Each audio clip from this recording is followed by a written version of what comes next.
And for our last story today, let's move our attention to West Africa, where it looks like the Nigerian armed forces have made it a regular affair to bomb innocent civilians in their fight against terrorism. In the latest, a Nigerian army jet has mistakenly killed at least 6 civilians in a bombing. The jet was pursuing a group of bandits in the northern part of the country who had attacked a police base and killed 2 policemen and a vigilante assisting them. The army jet reportedly dropped a bomb on a cluster of huts on the outskirts of the Zaka village in Safana district, which is located in Nigeria's Katsina state. Now, accounts of local residents suggest that the jet that was deployed after the bandits had initially withdrawn and circled the village before striking a cluster of huts belonging to a family outside the village. Amnesty International put the number of dead in the airstrike at 10. It further called for impartial, transparent and immediate investigation. However, the military is yet to provide a reason for the accidental airstrike and confirm the death toll. Now, Nigeria's armed forces have been, for years, fighting criminal gangs that are locally called bandits. Now, these groups have generally terrorized communities in the northwestern and central parts of Nigeria.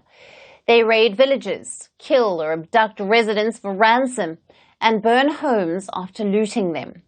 In recent months, Nigeria has been conducting several air campaigns against these groups, which usually operate in vast forest enclaves.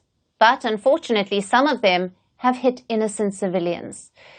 Now, the incident in Katsina state is the latest in a pattern of deadly aerial assaults by the Nigerian military in the northern part of the country that has killed innocent civilians.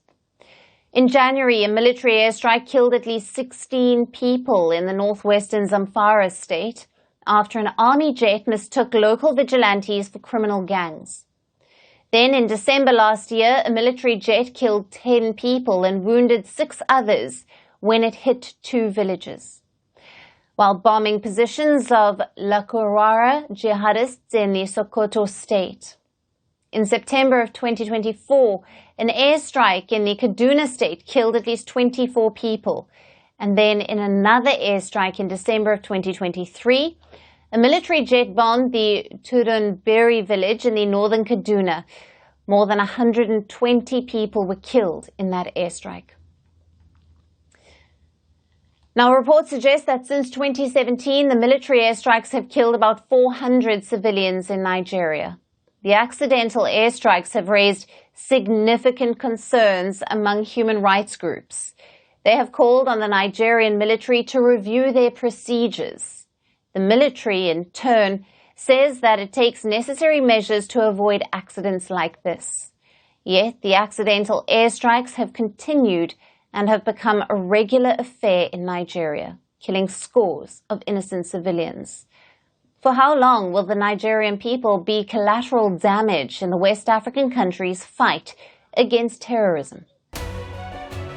We're calling the show Vantage. We hope you like what we put together for you. Touted as the minimum defense from that video. India's neighbors were the first to send the special edition of Vantage live from the White House throughout this week. Yes, Hindu Mandir in we're on our way to Tel Aviv. Measure, but it's also the perfect way to drive. I don't think Prime Minister of Bhutan, Sherin Tagwe. Welcome to 60% of the world's office. Prime Minister Modi did the iron. We were actually. How are you doing? How do you like? It's been 1 year since that meeting. Iron bars separate you from the outside. Out the vote efforts. Trump had, it says, and at $4.3 trillion. 4.3 300 billion by 2030. That's what we need to tackle climate change.